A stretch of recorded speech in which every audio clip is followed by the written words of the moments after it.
Meus amigos, em continuidade ao vídeo anterior, que eu me referi ao texto do Ortega e fiz comentários a respeito da Primeira Guerra Mundial, eu quero aqui alongar um tema que algumas pessoas até solicitaram. E qual é o tema? O tema é o Estado moderno. Eu lembro aqui que eu disse que o Ortega definiu a modernidade como sendo produto de duas razões. A razão técnica, se a gente quiser ser mais exato, a aplicação da ciência à técnica, e a razão de Estado, que coincide precisamente com o que ele chamou de primeira geração de modernos, que foi a geração de meados do século de 1400. Quem são os principais e notáveis dessa geração? Ele cita três: os reis católicos de Espanha e Maquiavel. São as bases do Estado moderno. Então, quando a gente fala razões de Estado, a gente talvez esteja ampliando uma coisa que é mais simples e direta. É o próprio Estado moderno que define a modernidade. Eu até sublinhei na minha conversa anterior com vocês que a modernidade ela se esparrama rapidamente e toma conta de tudo. E o fato é que o Ortega tem muita razão ao dizer que o cristianismo, a partir dos anos do século XV, vamos dizer assim, era um cristianismo de herança, que era visto pelas costas, de espaldas, como diz em espanhol. E, na verdade, aquelas pessoas que se diziam nominalmente cristãs já não eram. Pelo menos não eram nos termos primitivos, vamos dizer assim, ou medievais. É uma coisa tão séria que uma das características da modernidade, ou desse cristianismo moderno, é a quebra do dogma da Trindade. Tanto as igrejas reformadas, mas inclusive o catolicismo, passaram a ver o Cristo de uma maneira mais humanizada, mundana até. E o Ortega vai sublinhar o texto do Tomás de Kempis, A Imitação de Cristo, que até hoje é um livro devocional no mundo católico.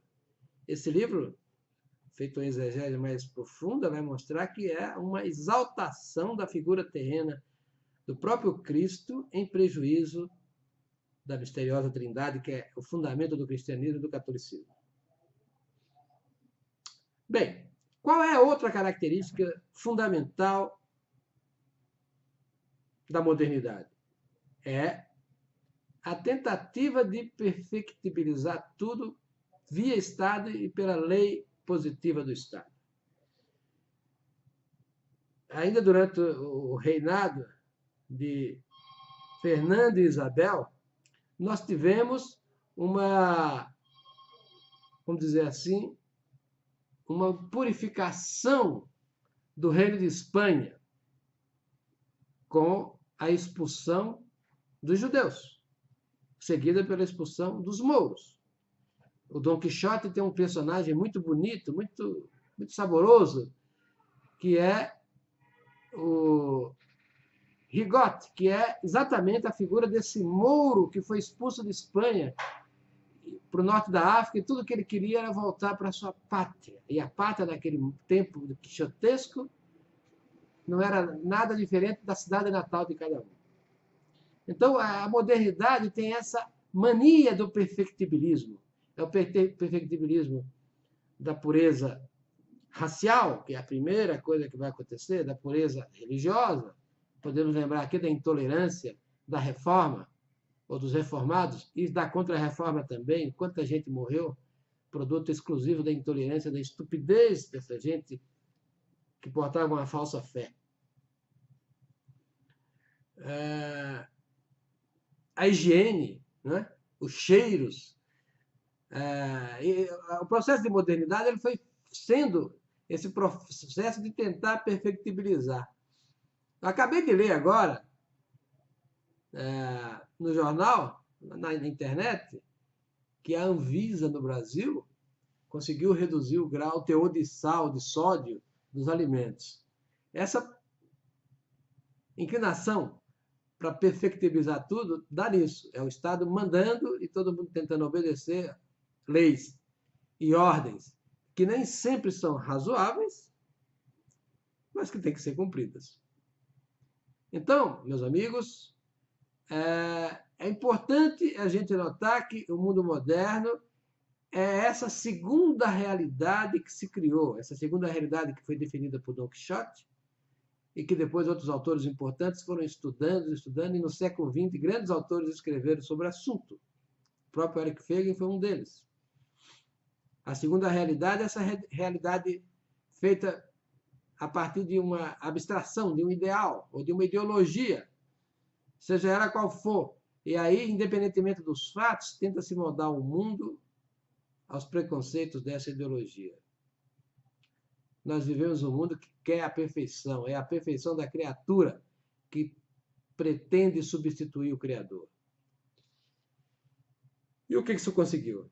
Isso conseguiu, foi o que eu disse, conseguiu essa matança horrorosa do século XX, esse genocídio sistemático, e um genocídio que não era só dos supostos inimigos, era de si mesmo.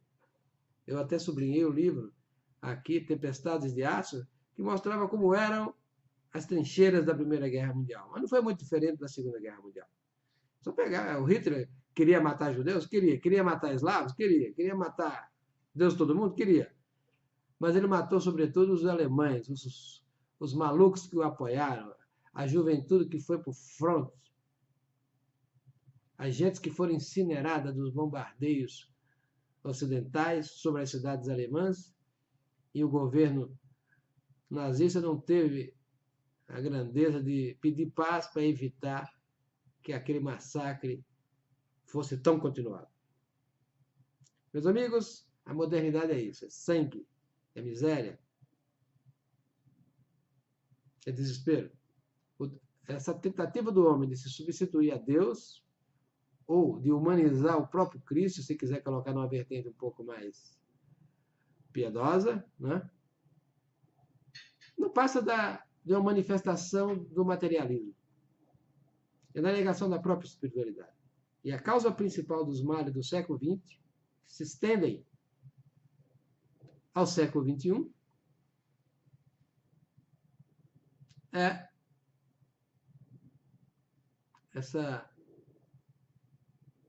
esse comportamento, vamos dizer assim, essa decisão coletiva que foi tomada no século XX, no século XV da Europa, que deu as costas para Deus.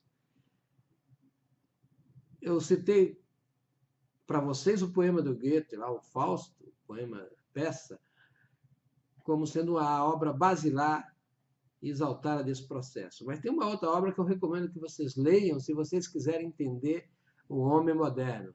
É o conjunto de poemas publicado em livro por Walt Whitman, Folhas de Erva.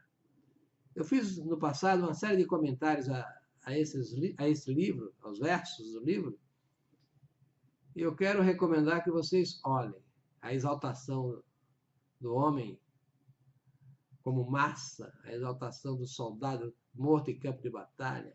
E o Walt Whitman tinha apenas diante de si os mortos da Guerra Civil Americana. Mas ele anteviu o que viria.